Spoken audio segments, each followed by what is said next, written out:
geri dönüş eləyəcək, yəni geri qayıdacaq, təkrar olacaq onlar, narahat olmayın onlar hamısı. Amma belə özünüzün geri qayıdıb oxumağınız, təkrar PDF-ləri oxumağınız nə gözəl olar da yəni. Bəli, bəli. Çünki İstər incəliklər var da orada. Bəli, bəli, göz yaddaşı deyilən bir şey var da. İstər-istəməz daha yaxşı yadda qalacaq, oxuyacaqsınız. Düzdür, başa düşmədiyiniz nəsə varsa, qalacaqsa, qaranlıq qalan nəsə varsa, yenə də soruşun, sual verin, fərqi yoxdur. Gün istənilən saatda qrupa və ya elə şəxsiyə yazın, cavablandırım. Amma oxumağınız daha məqsədlidir, yəni daha yaxşı olur. Yox, mən Allah razı olsun, hər şeyi qəşəng izah eləyirsiniz. Dərslər ideal. Çünki o dərslərə baxırıq, testləri rahat işləyirik.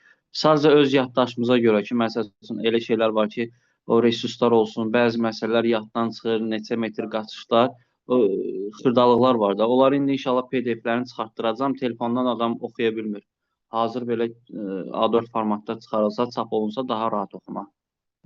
Başa düşdüm. Əla olar. Mən indi inşallah kitab hazır olacaq, elə kitabı sizə də təqdim edəcəm. İnşallah yaxın günlərdə kitab məsələsi həll olunacaq. Yəni PDF Elə onu da soruşacaqdım müəllim. Kurikulumdan inşallah ki, kitab götürəcək, onun vəsaiti çıxıb. Fiziki tərbiyədən də onu soruşacaqdım sizdən ki, hansı kitabı götürsək, hardan nəsə vəsait götürsək yaxşı olar. Fəxri müəllimin öz kitabı inşallah bu yaxınlarda hazır olacaq, həm də öz Ay maşallah, nə gözəl. inşallah. İnşallah. Digər müəllim İnşallah elə onu alarıq. 100%. İnşallah bu yaxınlarda həll olunacaq kitab məsələsi. Digər müəllimlər axanda qoşulurlar yəqin ki, dərsimizdə indi bəziləri yazmış, şəxsiyə də yazan var idi, qoşula bilməyəcək olanlar.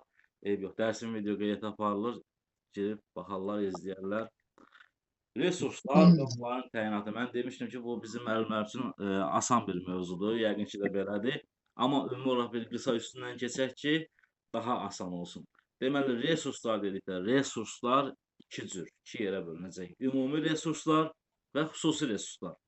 Ümumi resurslar belə başa düşək də, yəni dərsin mövzusundan, məqsədindən asılı olmayaraq hər gün icra elədiyimiz hərəkətlər. Məsələn, qızışdırıcı hərəkətlər, hazırlayıcı hərəkətlər və s. Bax, bunlar dərsin mövzusundan asılı deyil. Hər gün eyni hərəkətlər və yaxud da sıra hərəkətləri, başlanğıcda olan, yəni hazırlayıcı hissədə olan sıra hərəkətləri, sırada irəliləmələr, geriləmələr və s. Bunlar ümumi resurslara aiddir. Amma xüsusi resurslar deyəndə belə başa düşəcəyik ki, yəni dərsin mövzusu, məqsədi nədir? Deyək ki, bu gün mövzumuz qüvvə hərəki qabiliyyətidir. Biz qüvvə hərəki qabiliyyətinə uyğun elementlər, qızışdırıcı hərəkətlər verəcəyik və yaxud da ki, hazırlayıcı hərəkətlər, köməkçi hərəkətlər və s. Bunlar olacaq xüsusi resurslar müəllimlər. Ümumi xüsusi resursları bu formada başa düşəcəyik. Dedik sıra hərəkətləri. Bu sıra hərəkətləri özü nədir? Özlüyündə nədir bu sıra hərəkətləri? Sıra hərəkətləri müəllimlər dərsdə ümumiyyətlə şagirdlərin ümumi anlamda belə deyək, hərəki fəaliyyəti təşkil olunması üçün birgə hərəkətdir, necə deyim, əmr formasında verilən komandalara uyğun icra olunan hərəkətlər. Yəni, bunlar olacaq sıra hərəkətləri. Birgə fəaliyyət, əmr formasında verilən komandalarla icra olunan hərəkətlər. Bunlar sıra hərəkətləri. Hazırlayıcı hərəkətlər nədir? Hazırlayıcı hərəkətlər müəllimlər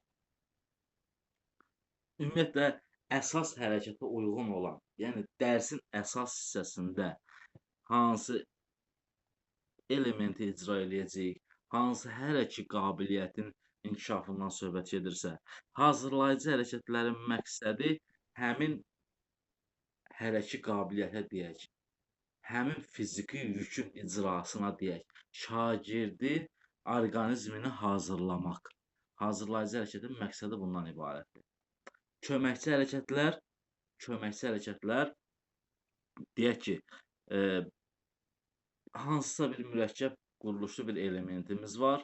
Mürəkkəb quruluşlu elementimiz var. Bu mürəkkəb quruluşlu elementin öyrədilməsi zamanı bizə lazım olar köməkçi hərəkətlər. Yəni, deyək ki, icra üsulunun öyrədilməsində və yaxud da ki, hər hansı hərəki qabiliyyətin təkmilləşdirilməsində və s. bizə lazım olacaq köməkçi hərəkətlər. Bir də var müəllimlər, ümumikaf hərəkətləri. Ümumikaf hərəkətləri deməli, bunu belə başa düşək, hazırlıq səviyyəsini yüksəltmək məqsədi ilə istifadə olunan hərəkətlər. Yəni, fərqi yoxdur. Hansısa bir hərəkət qabiliyyətin və yaxud da ki, hansısa bir elementin təkmilləşdirilməsi zamanı istifadə olunan hərəkətlər. Bunlar ümumikəf hərəkətlər olacaq. Yəni ümumi olaraq fiziki hazırlığın yüksəldilməsi. Ümumi anlamda fiziki hazırlığın yüksəldilməsi. Bir saniyə. Davam edək müəllimlər. Xüsusi hərəkətlər. Xüsusi hərəkətlər nədir? Ayrı-ayrı hərəkət qabiliyyətlərinin inkişafına yönəlmiş hərəkətlər. Yəni konkret olaraq qabiliyyətdən danışırıq. Bu hərəkət qabiliyyətlərinin inkişafına yönəlmiş hərəkətlər. Mən yadınızda belə bir sual da var idi. Dedim ki, yəni səhv eləmirəmsə qüvvə hərəkət qabiliyyəti ilə bağlı idi. Dedi ki, bunlar var hazırlayıcı əsas hərəkətlər, yəni hazırlayıcı hərəkətlər, var xüsusi hərəkətlər, bir də var köməkçi hərəkətlər, yəni əlavə resurslar deyirik də buna. Xüsusi hərəkət Axşamınız xeyir müəllim. Axşamınız xeyir olsun Yaşar müəllim. Xüsusi hərəkətlərin, yəni ayrı-ayrı hərəkət qabiliyyətlərinin inkişafına yönəlmiş, icra rejimi əvvəlcədən müəyyən olunmuş, yəni hansı ki ardıcıllıq əvvəlcədən müəyyən etmişik.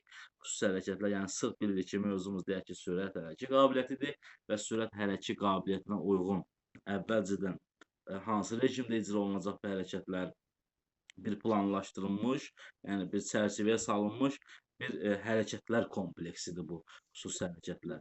Sırf keçəcəyimiz hərəkət qabiliyyətlə uyğun verilən hərəkətlər. Bunlar olacaq xüsusi hərəkətlər. Bir də müəllimlər, əsas hərəkətlər nədir? Dərsin məqsədinin reallaşdırılması üçün seçilmiş, icra üsulunun öyrədilməsi, təkmilləşdirilməsi, hərəkət qabiliyyətinin inkişafına yönəlmiş hərəkətlər kompleksi. Yəni bir növ bax görürsünüz, əsas məqsəd dərsin məqsədinin reallaşdırılması üçün. Yəni sırf deyək ki, hazırlayıcı hərəkətlər dərsin hazırlayıcı hissəsinə veriləcək, dərsin hissələrinə uyğun. Bərpa edici, relaks edici hərəkətlər tamamlayıcı hissədə veriləcək. Amma əsas hərəkətlər və köməkçi hərəkətlər, bunlar dərsin əsas hissəsində bizə lazım olacaq. Yəni, dərsin məqsədinin reallaşdırılması üçün, başa düşdünüz müəllimlər, və yaxud ki, öyrədilməsi üçün, təkmilləşdirilməsi üçün, necə istəyirsiniz belə başa düşək. Yəni, istifadə olunacaq hərəkətlər əsas hərəkətlərdir. Bərpa edici hərəkətləri artıq dedik. Fiziki yükdən sonra orqanizm əvvəlki rejimə, yəni bərpa etməsi üçün tənəffüs hərəkətləri bura daxildir. Əzələlərin boşaldılması məqsədi icra olunan hərəkətlər bura daxildir. Bunlar bərpa edici və yaxud relaks edici hərəkətlər sayılacaq. Və qiymətləndirmə hərəkətləri, yəni test hərəkətləri, qiymətləndirmə hərəkətləri də məlum məsələ. İndi qiymətləndirmə mövzusunu izah edəcəm, onda deyəcəyik hansı hərəkətlər. Yəni, məsələn, fiziki hazırlıq səviyyəsini ölçmək üçün, adətən deyirik buna nə? Diaqnostik qiymətləndirmədə. Ayrı-ayrı hərəkət qabiliyyətlərinin inkişaf dinamikasını qiymətləndirmək üçün tətbiq olunan hərəkətlərdir. Qiymətləndirmə hərəkətləri. Yəni, bir növ ölçmək üçün, bir növ inkişaf dinamikanı qiymətləndirmək üçün istifadə olunan hərəkətlər qiymətləndirmə hərəkətləri. Yəni, testdə sual düşsə də zaten bu qiymətləndirmə, dinamikanı müəyyən etmək və s. kiçik summativ qiymətləndirmə, böyük summativ qiymətləndirmə zamanı istifadə olunan hərəkətlər bu formada düşəcək. Əgər belə bir açar sözlər kimi görsəz, aid edəcəksiniz qiymətləndirmə hərəkətləri. Dinamik hərəkətlər və statik hərəkətlər, dinamik hərəkət, statik hərəkət haqqında biz çox danışmışıq. Yəni, bir elementin icrasında müxtəliflik var. Adətən deyirik, kiçik qruplarda kombinasiya keçirilən yarışlar formasında icra olunacaq dinamik hərəkətlər, oynaqların mütəhərrikliyinə, əzələ bağı aparatına rəsqindən şərait yaradacaq, velosiped, qaçış və s. Bunlar hamısı dinamik hərəkətlərə daxil olacaq. Statik hərəkətlərdə daha çox bir oynaq və onu əhatə edən əzələ bağ aparatı, məsələn, mütəhərrikliyi, elastik dərəcəsini artırmaq məqsədi ilə bir oynaqdan söhbət edəcək. Statikdə, yəni görəcəksə, bir müxtəliflik var. Ümumi olaraq bir dinamika var, dinamik hərəkətlər aid edəcəyik. Amma görürük, konkret bir sahəyə aiddir. Məsələn, deyək ki, bir oynağa, bir əzələ aparatına aiddir, bir elementin icrasıdır, bu olacaq statik hərəkət. Məsələn, deyək ki, gimnastika tiri üzərində müəyyən vəziyyətdə saxlanılma, bədənin saxlanılması, düzdür? Yəni, bu oldu adından məlum görürsünüz, açar söz kimi vəziyyətin saxlanılması. Bu artıq statik hərəkətlər aid edəcək. Dövrə hərəkətlər, yəni silsilə hərəkətlər, qeyri-dövrə hərəkətlər nələrdir? hər hansı bir fazanın daim təkrarlanması, yəni ümumiyyət görürsüz adına məlum təkrarlanması ilə izah olunan hərəkətlər olacaq dövrü hərəkətlər. Məsələn deyək, qaçışın, üzücülüyün, velosiped sürmək, avar çəkmək və s. təkrarlanması dövrü hərəkətlər, yəni silsilə hərəkətlərdir. Qeyri-dövrü, yəni qeyri-silsilə hərəkətlər daim təkrarlanmayan hərəkətlər. Bunlar olacaq qeyri-dövrü hərəkətlər. Resurslar barədə qısa olaraq bu qədər məlumat. Resurslarla bağlı belə deyim də sizə, sırf məsləhətim budur ki, tövsiyəm budur ki, bu PDF-i oxuyasınız, sırf əzbərçi cümlələrlə suallar düşə bilər. Ona görə düzdür, dərk eləyərək oxumağınız daha yaxşı olar ki, sözsüz ki, o qədər söz toplusunu yadda saxlamaq çətin olar. Amma dərk edirsiniz ki, burada söhbət qiymətləndirmədən, ölçülmədən gedir. Buna aid edəcəm qiymətləndirmə hərəkətinə. Burada tənəffüsün bərpa olunmasından söhbət gedir. Bərpa edici və rəqs edici hərəkətlər olacaq. Burada bir oynağın bir hansısa bir əzələ bağ aparatının elastikliğinin saxlanılması, müvazinətinin saxlanılmasından və sair tarazdan saxlanılmasından söhbət gedir. Buna aid edəcəm statik hərəkətlərə və s. Bu formada yadda saxlayacaqsınız. Həqiqətən də görəcəksiniz ki, qiymətləndirmə mövzusu çətin deyil. Yəni sadəcə bir-iki xırda məqam var ki, onları diqqətdə saxlamağınız kifayət edəcək qiymətləndirmə mövzusu ilə bağlı. Ən çox müəllimlərimizin qarışdırdığı məsələ qiymətləndirmə səviyyəsi. Testdə suallar bu formada düşəndə çağırıb. Qiymətləndirmə səviyyəsi 1. Qiymətləndirmə səviyyəsi 1-dirsə, hamımızın bildiyimiz o şablon qiymət, şagirdin qiyməti 2-dir. İkinci qiymətləndirmə səviyyəsində şagird qiyməti 3, 3-də 4 olacaq, 4-cü qiymətləndirmə səviyyəsi isə 5 olacaq. Məsələn, bir nümunə kimi bax elə bunu ekrana asmışam. Deyir ki, şagird məzmun xəttləri üzrə, yəni informasiya təminatı nəzərə bilik üzrə. Məzmun xəttlərinə görə qiymətləndirmə səviyyəsini müəyyən edirik. Birinci qiymətləndirmə səviyyəsində necə olacaq?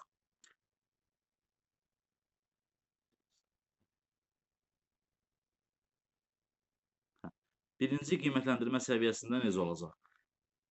Əgər şagird hərəkət və oyun haqqında məlumat verə bilmirsə, bu birinci qiymətləndirmə səviyyəsinə uyğundur. Heç bir məlumat verə bilmir və informasiya təminatı nəzəri biliklər üzrə, deməli, bu şagirdin qiyməti olacaq 2.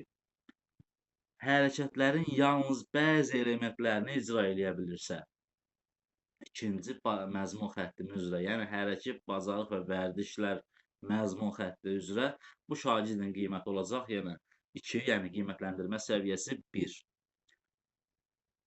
Və müvafiq tədris vahidi bölməsinə normativlər, yəni hərəkət qabiliyyətlərdə biz bilirik ki, normativlərdən söhbət edəcək. Deyək ki, sürət hərəkət qabiliyyəti üzrə normativdən, sinif səviyyəsinə uyğun olaraq. Əgər şagird normativi yerinə yetirə bilmirsə, indi o normativlər olan siyahını da göndərəcəm müalicəsinə. Şagird normativə uyğun, deyək ki, qaçışı icra eləyə bilmirsə, qiymətləndirmə səviyyəsi olacaq 2. Və 4-cü məzmun xətti üzrə yoldaşları ilə ünsiyyət qura bilmir, hərəkət fəaliyyəti qüsurludur. Birinci qiymətləndirmə səviyyəsi, şagirdin qiyməti 2. Ardıcıllıq bu formada gedəcək müəllimlər. Qiymətləndirmə səviyyəsi 2. İnformasiya təminatı nəzəri bilik üzrə hərəkət və oyun haqqında səthi məlumat verir. Yəni, qısa bir məlumat verə bilirsə, 3. Hərəkət və oyun haqqında ətraflı məlumat verə bilirsə, ətraflı məlumat verir, qiyməti 4. 3-cü qiymətləndirmə səviyyəsinə uyğun. Hərəkətin təyinatını bilir artıq. Bəli, bu artıq 4-cü qiymətləndirmə səviyyəsi və qiyməti şagirdin 5. Hərəkət bacarıq vərdişlərdə necə olacaq? Hərəkətin icrasını qüsurlu icra eləyirsə, qüsurludursa, ikinci qiymətləndirmə səviyyəsi 3. Qiyməti 3 olacaq. Hərəkətin icrasında kiçik qeyri-dəqiqliyə yol verirsə, qiymətləndirmə səviyyəsi 3, şagirdin qiyməti olacaq 4. Hərəkətin nümunələrə müvafiq ardıcıllıqla yerinə yetirir. 4-cü qiymətləndirmə səviyyəsi qiyməti 5. Normativlər dedim, normativ uyğun olacaq, yəni hərəkət qabiliyyətlər üzrə. 4-cü məzmun xətti üzrə yoldaşları ilə qənaətbəş davranır. Hərəkət fəaliyyəti inamsızdır. Hələ ki fəaliyyət inamsızdırsa, amma qənaətbəxş davranırsa, ikinci qiymətləndirmə səviyyəsi. Yoldaşları ilə tam ünsiyyət qurur, hələ ki fəaliyyəti inamlıdır. Bunu çox vaxt müəllimlər 4-cü qiymətləndirmə səviyyəsinə aid edir. Amma hələ ki fəaliyyət inamlıdır, bu olacaq 3-cü qiymətləndirmə səviyyəsi. Amma hələ ki fəaliyyətində cəsarətlidir, bu artıq olacaq 4-cü qiymətləndirmə səviyyəsi. Özü də görürsünüz müəllimlər, bilmirəm məntiqinizdə işə salanda görəcəksiniz ki, əlbəttə burada artıq biraz da irəliləyiş var, cəsarətlidir, rahatdır, sərbəstdir. Heç düz, yəni qiymətləndirmə səviyyəsini buna uyğun müəyyən eləyə biləcəksiniz inşallah. İndi ümumi anlamda deməli müəllimlər, ümumi anlamda belə deyək. Gəlin qiymətləndirmənin nə olduğunu, necə təşkil olunduğunu qısa olaraq izah edək, sonra keçək normativlər üzrə qiymətləndirmələr.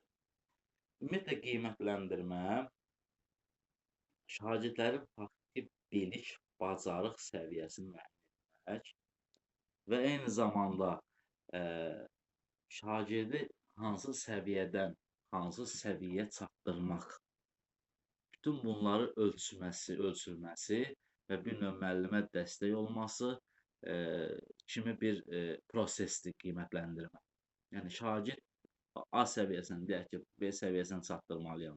Şagirdi götürdüm A səviyyəsindən çatdıracam B səviyyəsinə. Nə etməliyəm? Qiymətləndirmə aparmalıyam ki, müəyyən eləyə bilim ki, şagird həqiqətənmi çatdı bu səviyyədən bu səviyyəyə. Yəni, ümumi olaraq qiymətləndirmənin məqsədi bundan ibarətdir.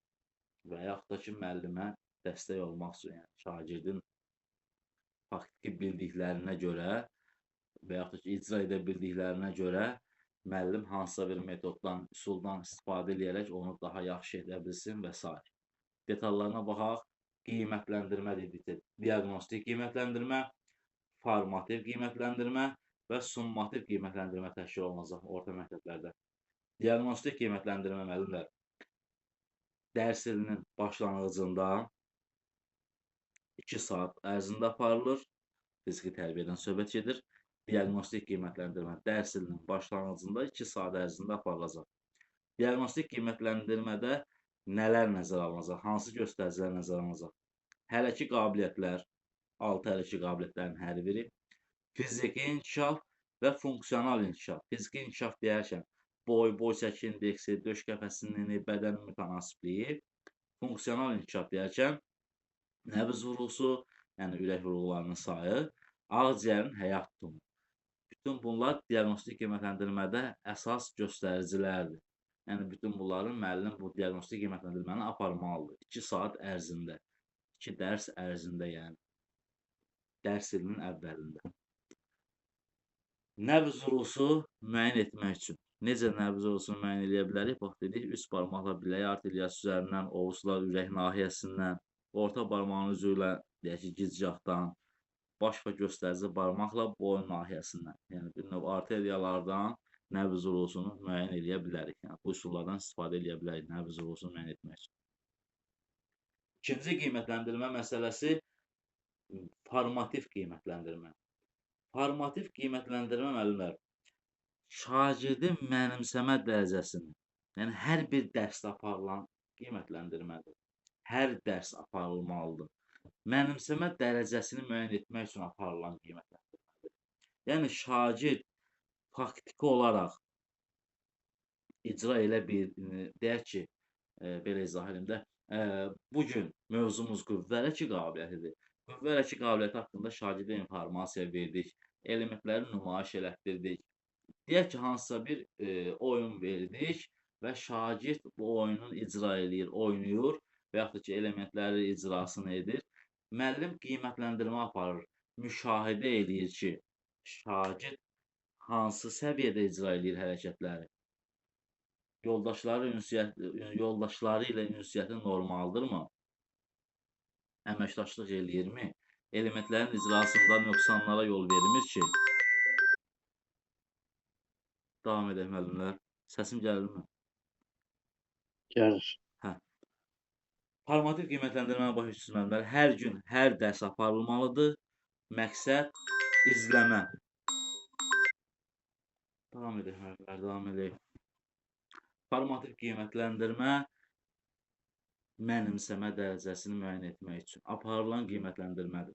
Və bir növ deyirik ki, fiziki tərbiyə dərsində bu qiymətləndirmə, yəni kəmiyyət göstəricisidir.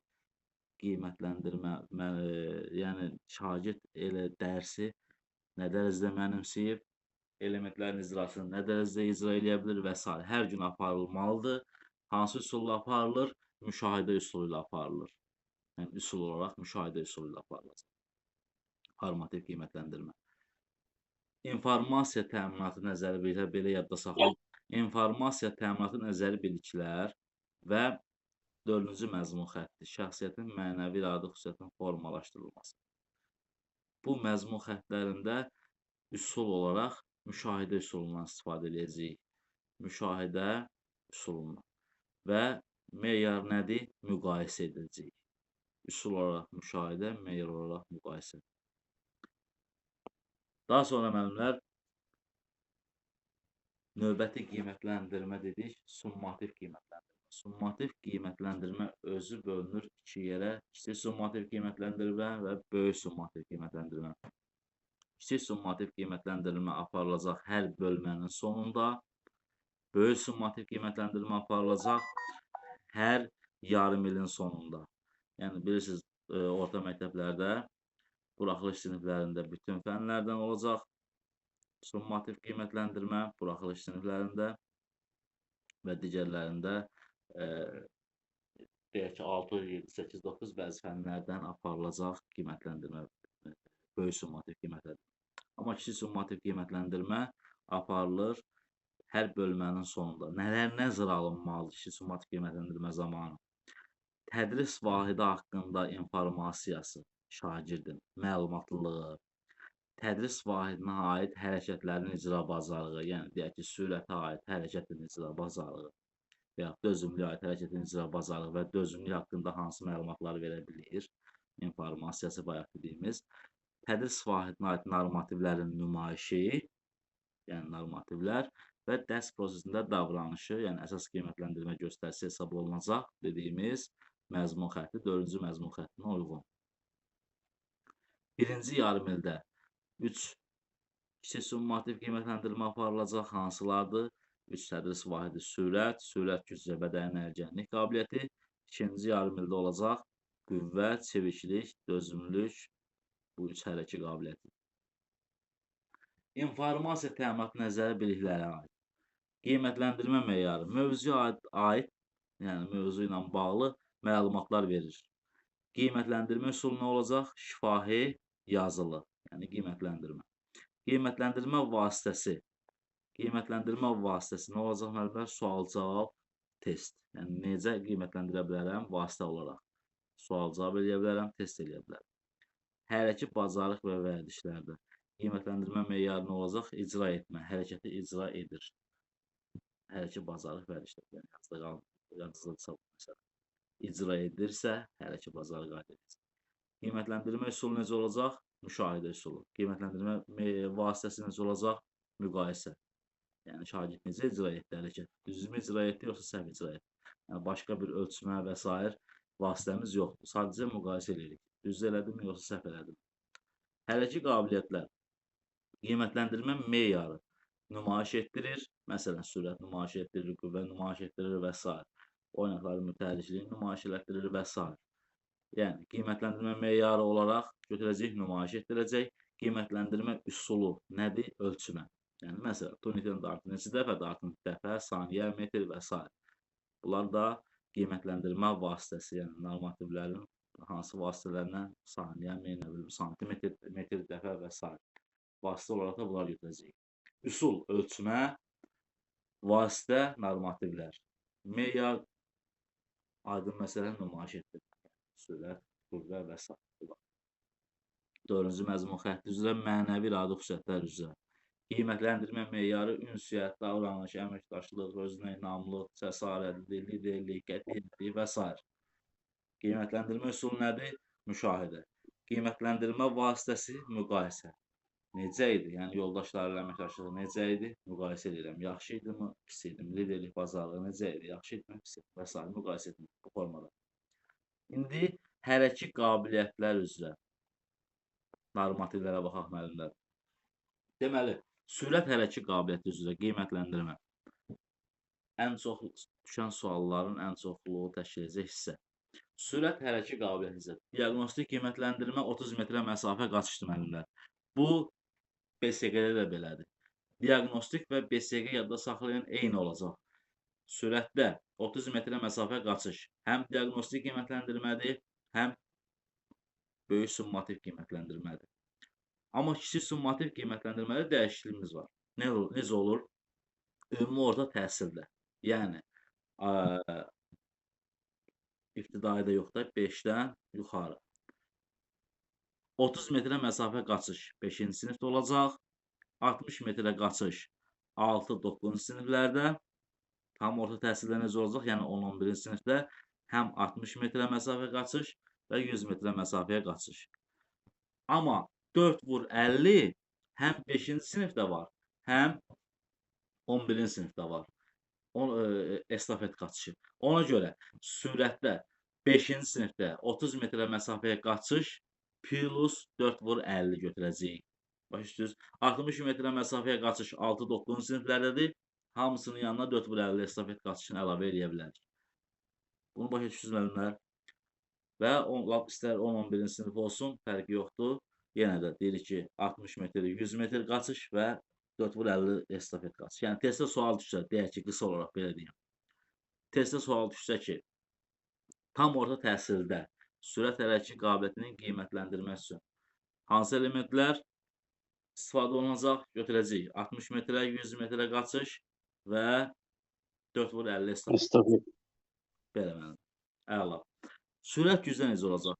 Diaqnostik qiymətləndirməmiz yerindən uzunluğa tullanma. Kiçik summativ qiymətləndirməmiz, yəni bu BSQ-də də belədir, yerindən uzunluğa tullanma. Dediyim kimi, diaqnostik və BSQ eynidir. Kiçik summativ qiymətləndirməmiz qaçaraq uzunluğa tullanma, yəni bu 5-dən 11-ci sinifə qədər eynidir. Qaçaraq hündürlüyə tullanma, 150 qram tenis topunun atılması, tam orta təhsildə necə olacaq? Qumbaranın atılması, yəni 10-11-ci sinifdə qumbara atılması. Oğlanlarda 700 qram, qızlarda 500 qram, uşaqlarda 300 qram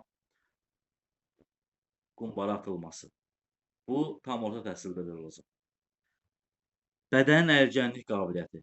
Diaqnostik qiymətləndirmə oturmuş vəziyyətdən irəliyə əyilmə. Bu, BSQ-də də belədir. KSQ-də də var, oturmuş vəziyyətdən irəliyə əyilmə elementi. Körpü vəziyyəti, ayaqlar bir yerdə duruşdan irəliyə əyilmə və ayaqlar aralı duruşda gimnastik ağacını baş üzərinə arxaya aparıb gətirmək. Aparmaq, saxlamaq belə. Baş bel kürəyə aparmaq. Bu, kiçik summativ qiymətləndirmə elementidir. Bədənin əyirgənlik qabiliyyəti üzrə. Qüvvə hərəki qabiliyyətində necə olacaq? Diaqnostik qiymətləndirməmiz. Oğlanlarda hündür turnikdən sallanmış vəziyyətə dartınma, qızlarda alçaq turnikdə sallanmış vəziyyətə dartınma.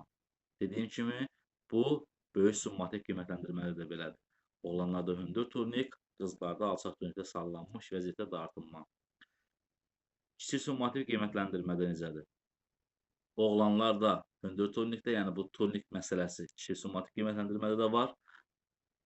Ayaqlar köməyi ilə kəndirə dırmanma, gövdənin bükülüb açılması, yəni bildiyimiz o pres hərəkəti, bir əllə dayaqda tək qısla oturub durmaq, oğlanlarla uzanaraq dayaqda qolların bükülüb açılması, yəni dediyimiz o bildiyimiz jim.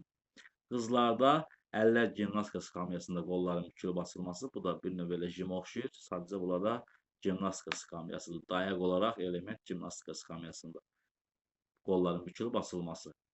Bunlar olacaq kiçik summativ qiymətləndirmə elementləri qüvvə hərəki qabiliyyəti üzrə. Çeviklik hərəki qabiliyyətində diaqnostik qiymətləndirmə 3x10 məkik qaçışlarıdır. Böyük summativ qiymətləndirmədə də belədir. 3x10 məkik qaçışı.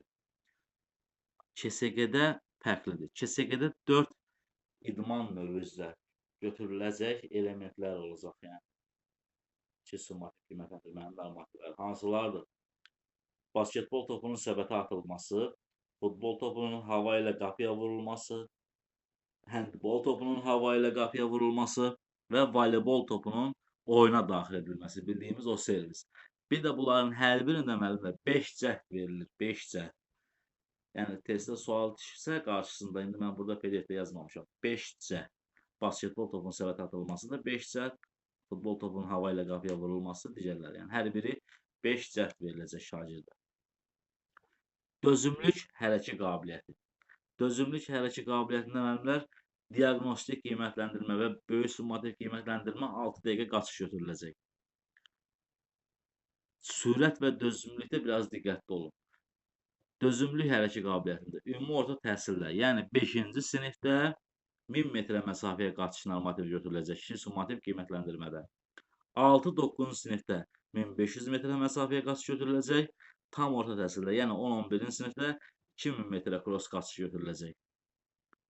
Yadda qalar, 5-ci sinifdə olacaq 1000 metr məsafə, 6-9-da 1500 metrə məsafə qaçış, 10-11-də olacaq 2000 metrə məsafəyə qaçış.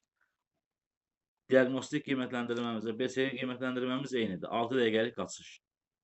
Sürətdə necə idi Acıqlı müəllim? Sürətdə Aha. ümumi ortanı deyirsiniz də. Başdan başlayın. Hə. Sürətdə. 30 metrə məsafəyə qaçış dedik ki, 5-ci sinifdə. Sürətlə burada bax, fərqlilik var ki, summativ qiymətləndirmədə. 30 metrə məsafə 1500 59 sürətdə. Sürət hərəkə qabiliyyəti. Sürətdə 30 metrə qaçış, müəllim, 30 metrə 5-ci siniflər. Bəli. 60 metrə qaçış 6-9-cu siniflərdir. 10-11-ci siniflərdə 100 metrə qaçışdır. Plus hamısında da hamısında da 4 vur 50 estafet qaçışıdır. 10-11-də 60 metr və 100 metr. 60 və 100 plus 450. Vur 50. Bəli. 4 vur 50 dedik ki, hər birinə aiddir estafet qaçışı. Dözümlükdə də bəli. Bir dəqiqə baş. 10-11-də 60 metrə qaçışda var. Bəli, var. Var, eləmi? 60 və 100 metr. Mən 100 metr bilirdim 10-11-də. Əgər sualda, testdə qarşınıza çıxsa, yalnız 100 metr yazacaqsa, məsələn 100 metr və 50 görsək, 10 götürürük. Yox, amma görsək ki, 60, 100 və 4 vur 50 var, biz həmin variant götürəcəyik. Yəni 60 metrə məsafə də daxildir. 60, 100 və 4 vur 50 estafet. Aydındır. Amma yalnız məsələn deyək ki, sualda qoysa 6-9-cu sinif 60 metrə məsafə qaçış. Yalnız bunu götürəcək. Aydındır. Əla. Nəticələrdə belə dediyim kimi vaxt bitdi.